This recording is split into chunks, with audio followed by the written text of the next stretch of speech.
Hello and welcome to the Ground and Root podcast. I'm your host and holistic cancer dietitian, Dion Detrez, and I'm very excited to welcome back my friend and fellow registered dietitian, Lauren Papanos. She is a board certified sports nutritionist and functional medicine expert who specializes in thyroid hormones and autoimmunity. And the last time she was on, I went much more in depth into all of her background. So I will link to that episode below in the show notes if you want to listen to that. She does have a private practice, Functional Fueling Nutrition, and she hosts the Strength and Hormones podcast. You can find her on Instagram or her website. I'll make sure all the links are below. The last time Lauren was here, we explored the connection between the thyroid, breast health, and risk for breast cancer. And today, we're going to take a closer look at the link with thyroid cancer in particular, and what we can do to not only help to decrease our risks, but improve our thyroid health in general, because our thyroid is so important for so many different functions in the body. So even though we're using the lens of cancer prevention, I think by improving thyroid health, you're going to improve a lot of different systems in your body, which is a good side benefit. So Lauren, welcome. I'm so happy to have you back with us today. I'm happy to be here. Thank you for inviting me back. You're welcome. I'm happy to have you can come more if you want. We'll find other topics. Every week. Yeah, we'll just start a series. Yeah. Okay. All right, let's start with just some statistics because even though thyroid cancer, thankfully, is not a super popular cancer, like it's not a very common cancer, the thyroid conditions like thyroid disease is more common. So I think we need to speak a little bit to just prevalence and then also who's most at risk. Do you want to start with that? Yeah, absolutely. And you can definitely fill in more info on this. But as many are, like, as you just alluded to, women are at an increasing risk of both thyroid disease, but also thyroid cancer. They're not necessarily having thyroid disease increases is a surefire way that you're going to Mhm. develop thyroid cancer, right? But it does increase your risk a couple fold if you do have a thyroid disease, such as Hashimoto's thyroiditis, Graves' disease, hyperthyroidism, hypothyroidism, we see an increased risk, which we're going to talk about today. But with thyroid cancer in particular, we do see development in younger populations. And typically, in my experience, I see most commonly women that are in their like 30 years old age bracket. Yeah, which is for me, what is honestly, that was a big driver for me even starting this podcast is just because in general, cancer rates are climbing in these younger groups of people. And cancer is a disease of aging, you know? So for me, my thought process is people are aging way too fast. Why is that happening? And what can we do about it? And certain parts of our body are going to be even more susceptible or fragile, if you will, to the things that cause aging. And I imagine the thyroid is one of those organs, right? It's going to be really sensitive to toxins and different things that are going to increase aging. So last time we met, we did a deep dive into all the things the thyroid does. So I don't think we need to do that again. Again, I'll link to the episode if you want to listen to that again. But in a nutshell, just in case people, this is their first time hearing anything around this, let's just review like the few main things, like a few things that stayed with me from our conversation, particularly as it pertains to cancer, is thinking about the fact that the thyroid controls all speed and growth processes in the body, which is going to be a really important thing when we're thinking about cancer and right? Cell regulation, cell apoptosis, et cetera. But then also its role that it plays in so many different systems. And many of those systems are what help us stay cancer free, right? Like our immune function or mitochondrial health, detoxification, et cetera.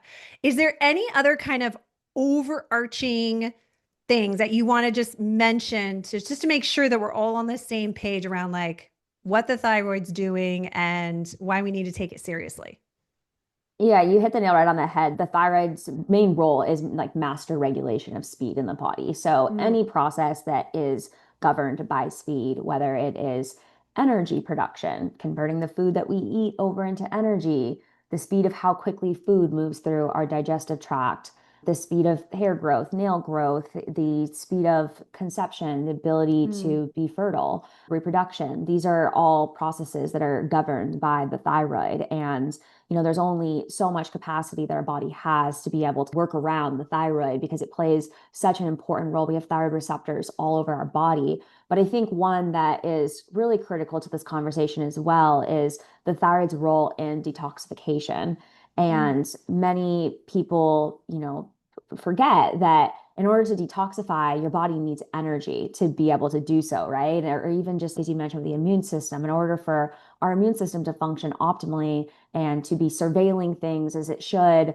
we need optimal thyroid hormone levels. And that's one piece. When we talk about thyroid cancer, it's not always just the thyroid hormone conversation that is a big area of contention. It's also the thyroid oxidative stress piece because you can have a autoimmune thyroid disorder such as Hashimoto's and Graves' disease where they are in the early stages to where the immune system is in overdrive and is attacking these thyroid cells that it shouldn't be, mm. the thyroid tissue, but there's not actually hormone destruction that we're seeing yet.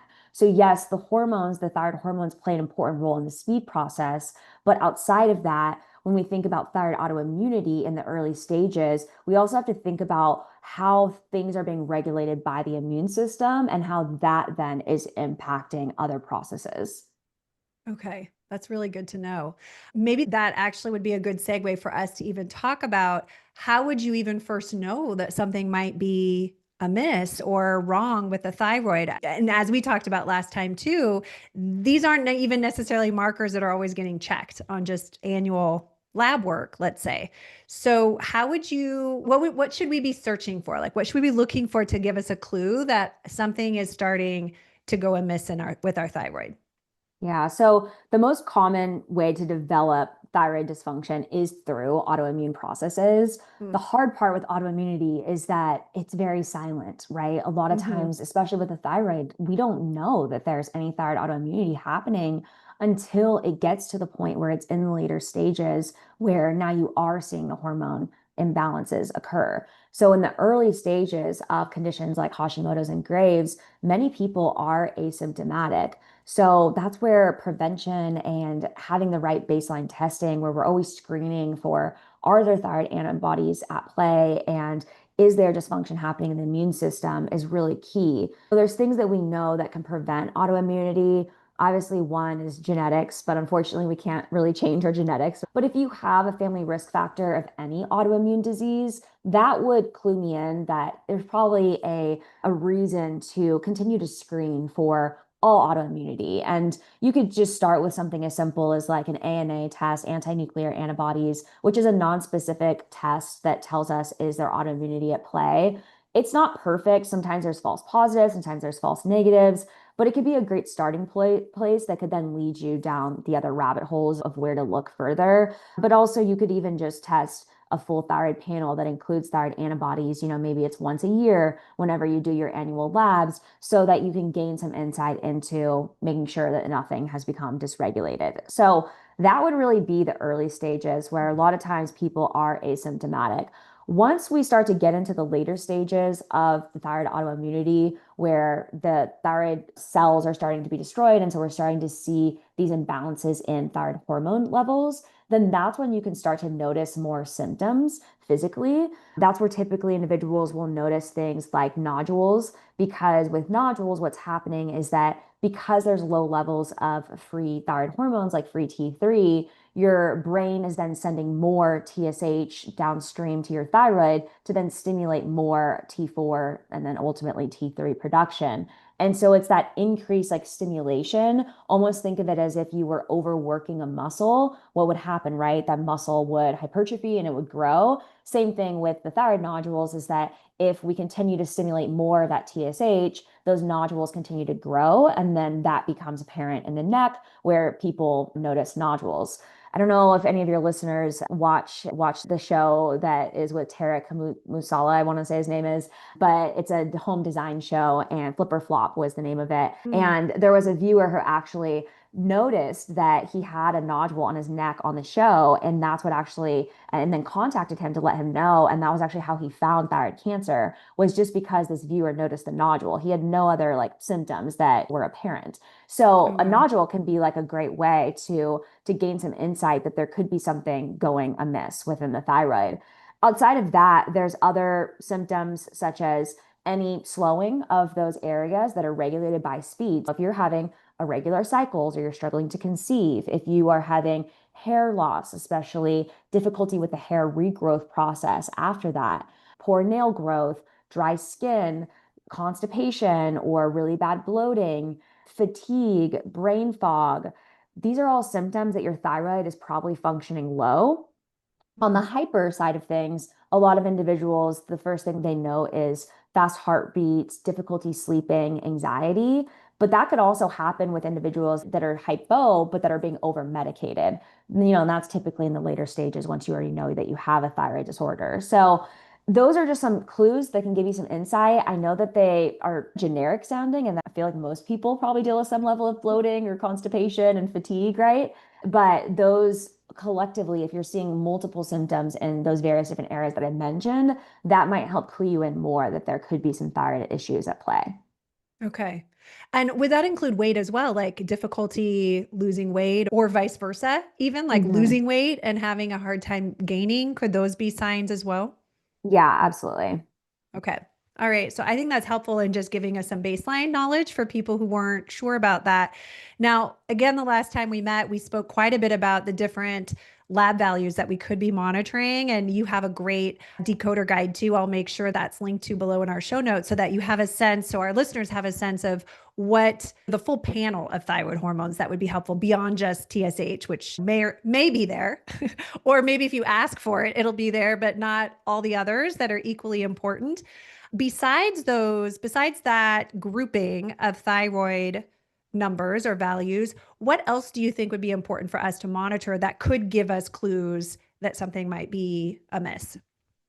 Yeah, that guide is a really great starting point if you have just baseline generic labs, like you've gone to your doctor and just had an annual, you haven't done any of the advanced functional testing, right? It can really Mhm. help you piece together with things like blood sugar and inflammation markers if there could be some thyroid dysfunction at play. So that's a great foundational starting point. When we think about thyroid risk for, risk for cancer, one of the big things we want to look at is inflammation and oxidative stress. The thyroid is very sensitive to oxidative stress. The process of making thyroid hormones generates a lot of oxidative stress because Mhm. there's a lot of oxygen that's utilized to be able to make thyroid hormones because it's a metabolic process. And so we can see a lot of free radical production happen during this thyroid hormone production process. And this is just anyone across the board that's making thyroid hormones. Now, when you talk about something like hyperthyroidism, where there's increased thyroid activity, you can imagine that there's a lot of oxidative stress because Mhm. now this already oxidative stress inducing process is happening at, say, 2 to 10x the speed that it should be happening. We've got a lot of free radical formation that's occurring. So we want to always be thinking about this oxidative stress balance. And this is across the board for any individual, whether it's you know that you have thyroid cancer, you have a thyroid hormone imbalance, or you're just trying to prevent any type of thyroid dysfunction, is how can we support the oxidative stress and antioxidant process? So a couple of labs that can glean us insight into if this is an issue for you. One is oxidized LDL. Oxidized LDL is a marker that we typically look at more in like a cardiovascular profile, but it tells us how much of those LDL particles are being oxidized. And this can give us some insights into if there's oxidative stress at play.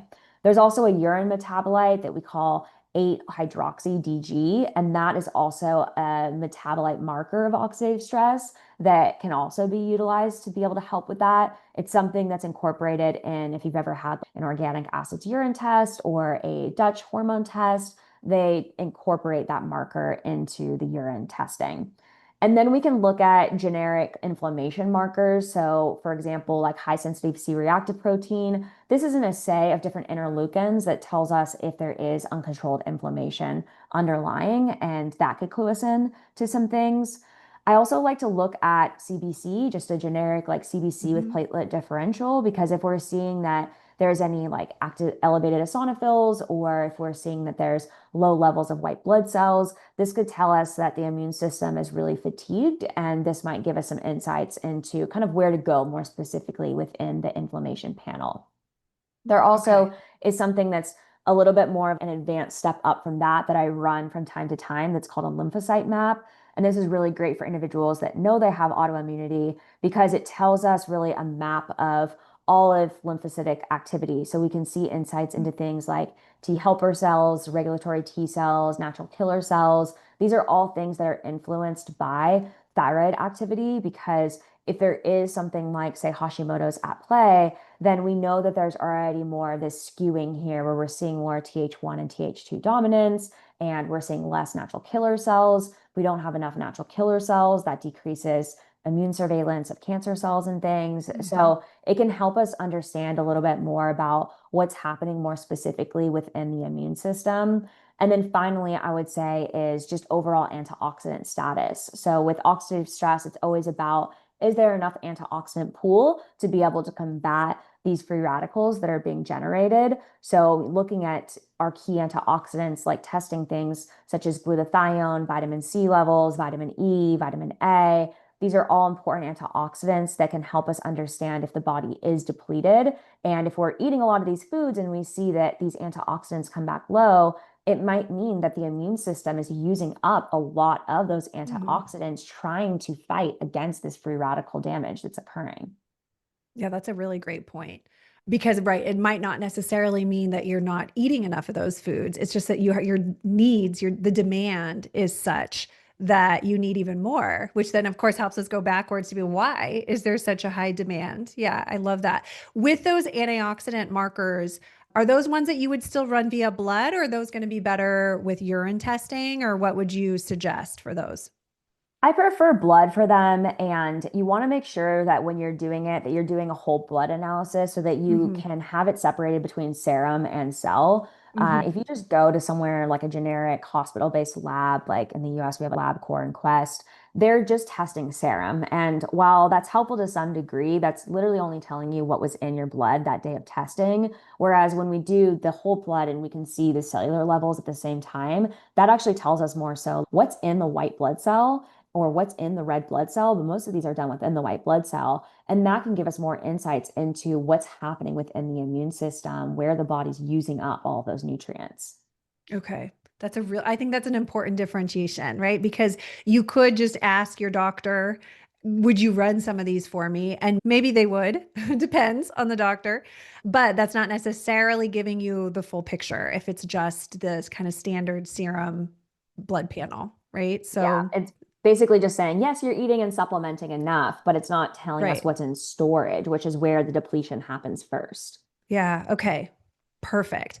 Now, you mentioned the nodules piece, and I wanted to just clarify because this was something I looked up just because I wasn't sure off the top of my head. And I think it's important for the listeners to know because if you have nodules, even though, yes, that may increase your risk for cancer, I think it's important to know that only about 5% of nodules are actually cancerous. So that's not, so even to your example, right, with the guy on the TV, it's not necessarily that. It means you should probably check just to make sure. But I just wanted to clarify that more than not, it's not cancerous. Now it is telling you though that something is not working ideally. And so again, trying to get to the root causes prevention is going to be important.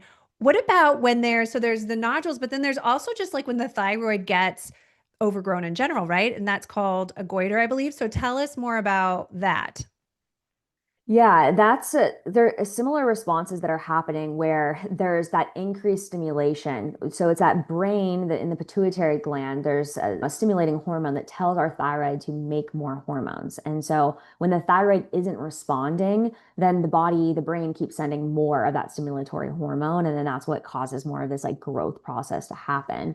We also know that they're both very driven by iodine deficiency. This is something we also talked about in our last episode in the role of like Mhm. breast cells.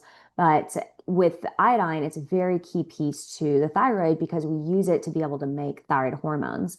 And so if there's not enough iodine, then the thyroid is like working harder trying to make these thyroid hormones because it doesn't have the key building blocks. So it would be like if you were trying to cook a dish and you didn't have an onion, then you're like outsourcing other ingredients to try to get the same taste of the onion, right? So we know that the thyroid has about a 2 week reserve of iodine, but then after those 2 weeks, it becomes an essential nutrient where the body can't produce it. So if we're not consuming it, then we enter into a situation of deficiency. And many people go on with deficiency for an extremely long time, not knowing that they are deficient. So that's a very simple nutrient that we can target to be able to reduce risk for both nodules and goiter. Overall, these are imbalances of inflammation, though. So they're telling us that the thyroid is inflamed. And that is where we ask the bigger question as to why is the thyroid inflamed? Is it because it's overproducing hormones and it's overworking? Is it because there's not enough iodine there to be able to do the job it needs? Or is there this overall pool of oxidative stress and inflammation that we're seeing localized within the thyroid? And do we need some more oxidative stress and inflammation support to be able to help quench what's causing this abnormal tissue development in the thyroid? Hmm. And I know we did speak to this a little bit last time, but I think it's important enough to say again, what would be just examples of some things that could create this oxidative stress on the thyroid? Yeah. So, one, just the process of making thyroid hormones, like I said, Right. you're generating oxidative stress. So, everyone across the board has a little bit of oxidative stress within their thyroid tissue because of that. So, if we don't have enough antioxidants in our diet, then we're already creating imbalances here. So, that would definitely be one place to look. Second would be any type of immune stressors. So, I call them energy leaks, but essentially it's anything where the body is utilizing up excess energy that it shouldn't be. And the immune system is a big player here. So, this could be that there is an overload of toxins, and the immune system is working in overdrive trying to detoxify through the liver and our kidneys and such. It could be that there is imbalances happening in the gut microbiome that are triggering a lot of gut inflammation that then is activating more of this gut associated lymphoid tissue that's causing more of this immune activation. It could be that there's high levels of mycotoxins, which are the spores that mold forms, and that is activating the immune system. Or I would say what I see most commonly is a overwhelming load of viruses that have become uncontrolled. So not necessarily that have always been reactivated. A lot of people think of like Epstein-Barr, which is mono, being reactivated. And yes, that can happen. And a lot of times that reactivation is what causes the autoimmune process to be triggered. But not even just reactivation, but just overall high viral load where we have high levels of past infections like EBV and mono and strep and such. When there's high levels of these, the immune system gets tired. It's working in overdrive trying to keep these viruses under control. And that diverts energy away from more important processes. And especially when we talk about cancer, right? It Mhm. diverts energy away from this natural killer cell production to make sure that there is proper immune surveillance of cancer cells and that apoptosis process of making sure that old cells are dying off and that we're generating new, healthier cells. So we want to make sure that we're keeping the immune system in a very productive state. And that's where, like I mentioned with the CBC, that can give us some insights because if Mhm. we're seeing that, say, like your white blood cells are on the low end of the reference range chronically, that might indicate that the immune system is really tired, that the immune system has been working in overdrive. And then that could lead us to maybe think that there's probably some uncontrolled oxidative stress that's going on. That's really my favorite place to look. But then there's other just simpler things like exercise. Exercise generates a lot of free radicals, especially as you get into higher intensities. And so if you're doing a lot of high intensity exercise or a lot of even just like endurance training that's long duration, where there maybe is even inadequate recovery from that, that can be an issue. So we see uncontrolled oxidative stress a lot in athletes and former athletes who have been pushing their body at a high level where you're pushing more of this mitochondria to generate more energy. Anytime there's that increase in energy production, there's going to be a potential for an increase in oxidative stress. Yeah. And with your background too in sports nutrition, right? I imagine that you saw this probably quite a bit. Yeah, and that's what kind of led me down these different rabbit holes. Like, okay, what else is going on here? Because I was just seeing that there's this link between individuals that are very active and an increased risk of autoimmunity. So Mhm. that ultimately can also even, span off to cancer and things where you would think that these individuals are the healthiest, that they're never going to have something like this happen. But why is this happening? And it's because their body is under stress, not necessarily just psychological, but stress from all of these Mhm. other areas, including exercise. Yeah. So I just to recap for our listeners, I think that essentially the things that could potentially harm the thyroid are also the things that are going to put us at an increased risk for cancer. So it's a little bit like the chicken and the egg, maybe is what's causing what here.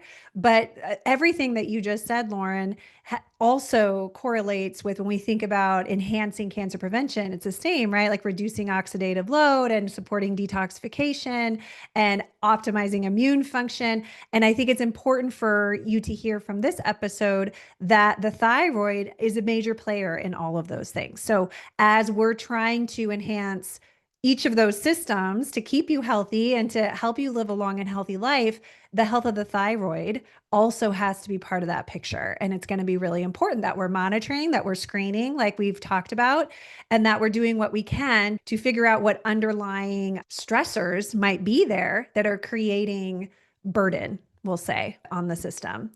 Okay, that is, I think, a huge piece. But then like the second half of that coin, so the other side of the coin is okay, let's say you actually identify with some of these things. You're like, I know I have some thyroid imbalance happening, whether it's early stage or not. I've already been diagnosed with Hashimoto's or something. We understand that we need to get to some of these root causes to really try to remove the stressor so that the thyroid can repair and recover and get back to a healthy baseline. But what are going to be some of the, and I know some of this is repetitive, but I think it's good to hear again. What would be some of the things to focus on as we're trying to repair and heal the thyroid and get it back to equilibrium and a healthy balance? Yeah, so starting with making sure that the body is in a very low inflamed state is going to be so key because when there is a lot of inflammation and the body does not prioritize resources towards our endocrine system. And so you're not just going to see the thyroid impacted, but also things like sex hormone production, adrenal hormone production, all of your hormones take a hit in that type of situation. So when we're talking about inflammation, that can be very multifactorial, right? But we think about okay, is there stuff going on in the gut? Is there areas that we can support the gut? Even if you don't have the capabilities to do comprehensive stool analysis to understand if there's like overgrowth and dysbiosis in the gut, just starting with supporting your gut barrier and your gut immune system can be a really great starting point. So making sure we have adequate vitamin A and vitamin D, maybe incorporating foods that help with supporting that gut lining, like glutamine, such as what you get in like bone broths and aloe vera, marshmallow root, are very healing for that gut lining. So that could be a great starting place while you're waiting to maybe do some more comprehensive GI testing. Supporting the immune system. One of my favorite things to do to be able to gauge this immune tolerance piece is doing what's I call a vitamin C threshold test. And so what we're doing with that is we're trying to see how much vitamin C is the immune system utilizing because when the immune system is under stress, you're going to use up more vitamin C. Vitamin C is a key player in immune function. And so with that, what you would do is you would take 5 grams of vitamin C, which is a very high dosage. If there's no loose stools that happen, then an hour or 2 hours later, then you go up to 10 grams. No loose stools happen. 2 hours later, you go up to 15 grams. And based off how high your threshold is of how much vitamin C you need, kind of gives us insight into how taxed the immune system is and might lead us down more rabbit holes of where is this immune system dysfunction occurring. And so that's a really simple test I like to do. It's also something that I personally do every time I start feeling like I'm getting sick is just flood the immune system with lots of vitamin C.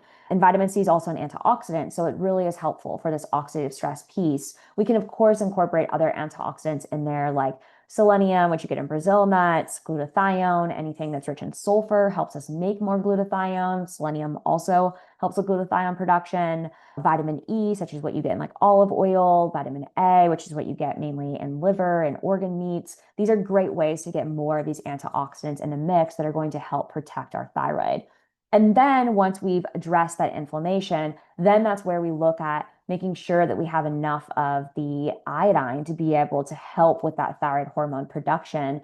And we talked a little bit more about the specifics of that in the breast cancer episode, but we want to make sure that we're in a low inflammation, low oxidative stress place first before we then add on the iodine. Because although iodine is an antioxidant that is really key player in our thyroid, it's also a pro-oxidant, which means that in excess, it can also cause the opposite to occur, where in excess, it can actually generate more free radicals and cause more oxidative stress.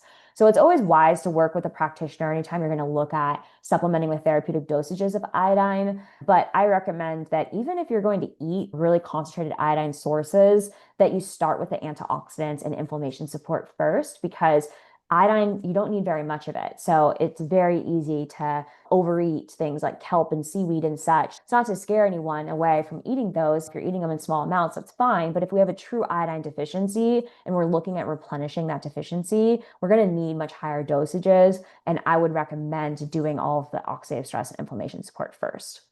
Okay. Is there ever a scenario where you would even supplement with iodine? Yeah. Not just like somebody on their own doing it, but Mhm. you as the provider recommending it? Yeah, I use therapeutic dosages of iodine in Mhm. practice. So we'll use pretty high dosages that a conventional person would say is crazy, Yeah. but that I have the data to prove that is in a safe place to support us. Typically, we're going to also check thyroid activity a couple months down the road. I will preface by saying that anyone that decides to go on therapeutic iodine, you're going to see some thyroid issues within your labs happen the first a couple weeks period. There is an effect that's called the Wolff-Chaikoff effect, where when we add more iodine to the system, you get more of that free radical production because of the metabolism effect. So we have to wait for that to cool off and the dust to settle before we look at testing thyroid hormones. So whenever to anyone that wants to start on iodine, always, if your thyroid panel starts to look wonky after, it's not an actual true change that's happening. It's this Mm, short-term transient response where the body's like, oh, thank you for giving me more of what I needed. I can take a step back and I can stop working so hard because now mm. you're giving me the resources I need. And that creates an adjustment period in order for the body to figure out what that balance looks like again. Yeah, that's great to know. So it's to be expected, basically. It's going to Expected. look Yeah. weird at first, but then you need to test down the road to make sure. And obviously, anytime you're going to do something like this, you want to work with a provider. Don't try to wing it with your own Mhm. supplementation. I would not recommend that. I don't think you would either. And I do every so often, I do see people out there who are just like, take these supplements and they just give you the random list. And I'm like, I don't know. I think you should probably monitor that with someone. So that would be true for iodine. Yeah. Certainly safe to start with food forms, though, especially if you're being mindful about the antioxidant piece first and lowering inflammation or choosing anti-inflammatory foods, etc. That's great. Is there anything else before we wrap up? Is there anything else you want to highlight? I know last time too, we talked a little bit about just being mindful that the thyroid function and thyroid probably hormone production does shift as we age and move through different like hormonal changes in our body. And that there are, I would imagine too, and actually, let me ask you this as a follow up question. When you go through certain changes, like I'm getting to that point of perimenopause and like looking towards menopause, are there certain times where we're more likely to see the thyroid get a little wonky and that we might want to make sure we're paying even closer attention to what's happening there? Yeah, so when it comes to thyroid hormones, any hormonal transition is definitely going to trigger things. So, yes, like menopausal transition, coming off an oral contraceptive, pregnancy, puberty, right? Any of those Hmm. types of transitions, we definitely are going to see some shift in the thyroid because the whole endocrine system is connected. So, you can expect that anytime that a change happens in your adrenal hormones or in your sex hormones, we're going to see the thyroid impacted and vice versa. Or if you were to even just start on any type of like hormone replacement therapy, it would be good to also monitor what's happening within your thyroid alongside of that. So hormone replacement Okay. therapy being things like estrogen replacement, progesterone, Hmm. testosterone, and such. Yes. And with like pregnancy, for example, this can also be a big trigger because during pregnancy, your body's in very much like a growth position, right? And the immune system is a bit suppressed because it's trying to protect you from rejecting the baby, right? And so then when you have the baby, then the immune system very quickly goes back into more of this balanced position where it's no longer suppressed. And thyroid activity also calms down quite a bit because you're no longer in a growth state. You're now going back into kind of a repair position, right? Mhm. And this abrupt shift can be a big trigger for what we call postpartum thyroiditis, which is a position where the immune system goes into a hyperthyroid state and then you go into a hypothyroid state a couple months later. Mm. And this can actually be what triggers things like Hashimoto's to develop because there's a lot of changes that are happening very quickly and the immune system is dysregulated. We know that there's ways to prevent that by putting the thyroid into a healthier position before pregnancy, supporting the thyroid further during pregnancy to help prevent these types of things from happening. But not everyone has that information and insight before Yeah. they go into pregnancy, right? So, yes, that definitely is a big consideration. Another thing that I always ask people when they first come to work with me is, when did all of this begin? What was the triggering event? Mhm. Because there's generally some type of trigger, whether it's like something very stressful, such as you had a relative that passed away, or you moved to a new state or a new country, right? Something of that sort, or a vaccination that maybe you had a virus that you had pneumonia because of a cold that developed, you had long COVID, right? Something that really put the body into the position where like resources were being diverted over towards something else and that caused this whole environment to be triggered. So really Mhm. looking at what the triggering event could be can give us a lot of insight into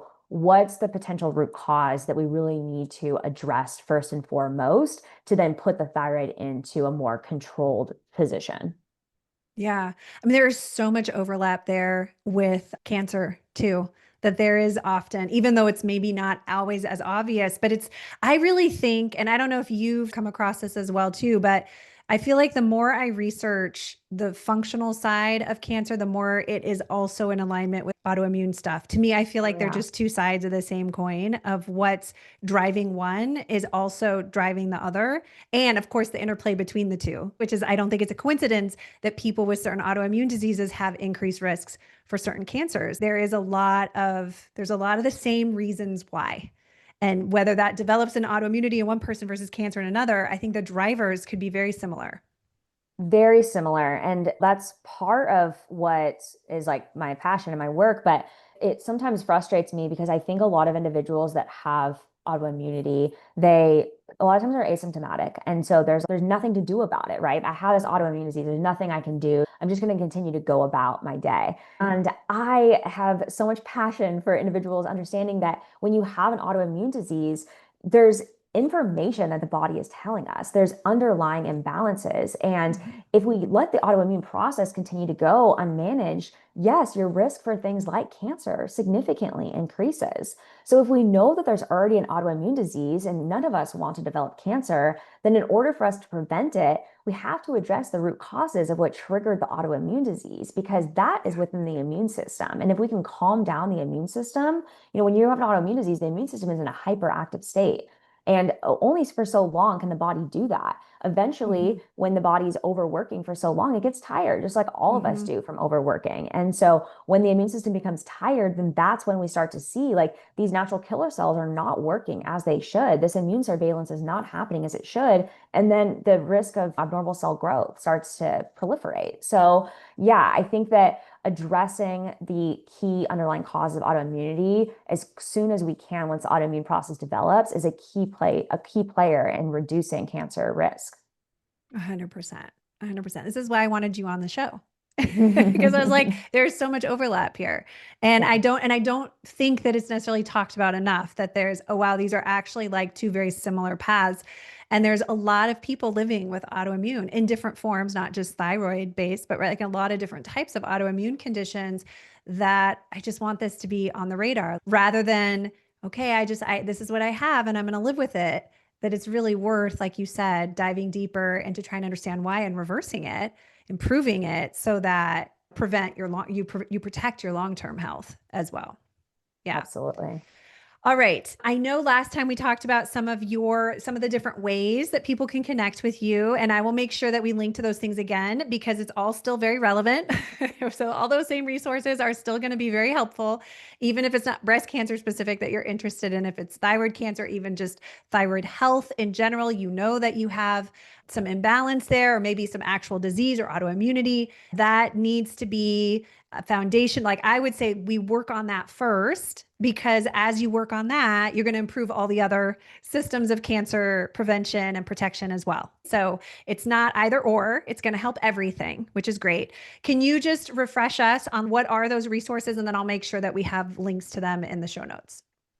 Yeah, so the thyroid inflammation lab decoder guide, like you mentioned earlier, is a great starting point if you just have some annual labs and you're just trying to understand if there could be other insights that could tell us that there's thyroid dysfunction happening Mhm. and overall just like inflammation too. So that's a really great free resource. My Functional Thyroid Foundations program is really helping walk you through and give you a step-by-step functional nutrition plan for exactly what to do to lower oxidative stress and improve thyroid function. I take you through the whole process of how to replenish antioxidants and anti-inflammatories, and then tee you up to then start on iodine replenishment to be able to help with improving thyroid function. So you can learn all of that inside of that program. And then for individuals who want to go a little bit deeper with understanding root causes and doing more testing to be able to get insights into their triggers, that's what we do in our 101 program. And we utilize functional lab testing, advanced lab testing to guide that treatment process. And then with treatment, we're utilizing nutrition, microimmunotherapy, supplementation to be able to modulate the immune system, modulate the thyroid, and just overall improve hormone resilience. Perfect. I will make sure all that's available to you. Thank you so much, Lauren, for being here with us today. Again, I really appreciate it. I will probably invite you back again at some point if you're willing. Of we'll course, find of another course. we'll find another topic, but I really appreciate you taking the time. And thank you everybody for listening. Please remember to share if there are people in your life who this could benefit. Follow along. We have episodes releasing every week, and I look forward to having you on another call. Bye everyone.